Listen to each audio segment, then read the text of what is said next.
In spring, Old Sandwich Road stirs to life as it has for centuries. The Wampanoag traveled this path long before and long after European settlers arrived. In the colonial times, they would sell things like dried blueberries, and they would come up this road. The Old Sandwich Road, it seems to be a segment that was part of a broader travel network between tribal villages.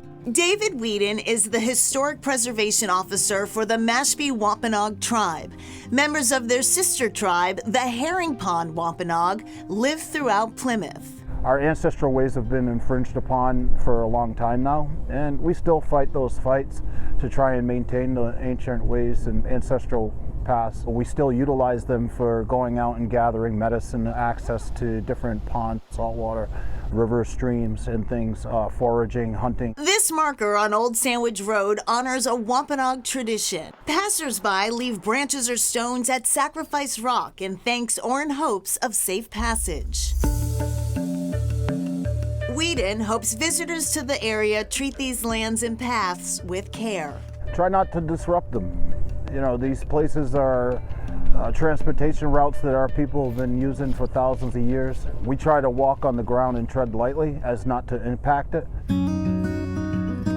Follow Old Sandwich Road to its end and you'll arrive at Route 3A and the entrance to Ellisville Harbor State Park and its ecologically sensitive coastline. You have the salt marsh here behind me, and then that's like a barrier beach that helps stop the erosion of this salt marsh. Brian Pirtle is a Forest and Park Supervisor with the State Department of Conservation and Recreation. In 1980, 600 acres of the shoreline was designated as protected. In 1991, DCR, or the state of Massachusetts, purchased this swath, this 97 acres, in order to keep it in conservation.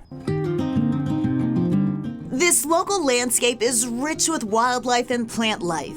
You might even spot a Mayflower, Massachusetts' state flower. A lot of people come here to view seals, just to hike, take their dog out. Sections of the park are former pasture, says Pirtle.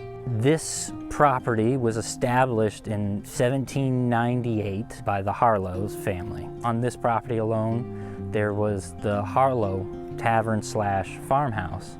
Down the road, you just see tavern after tavern because the harbor behind us here used to be like a port for shipping and fishing. In the 19th century, Ellisville Harbor was a small but busy port, says Pirtle. Fish and lumber were the main cargo, and Old Sandwich Road was the artery that kept business moving. They would take Sandwich Road to get out and then ship out into the communities. So that was the main drag. Today, the park draws 10,000 to 15,000 visitors a year. It allows access to the beach for people. There's limited parking, but it is free parking. I'm here almost every day, and I just love the way that you're going through the woods, and then you see the marsh, and in the distance, you see the ocean. The park is especially popular with dog walkers. Love being by the water. So anywhere that I can walk with my dog on the beach, close to the water, near the marsh.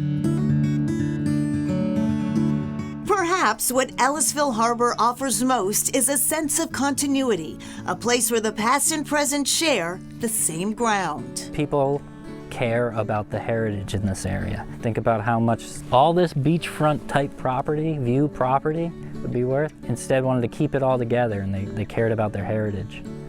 And it's something you don't see everywhere.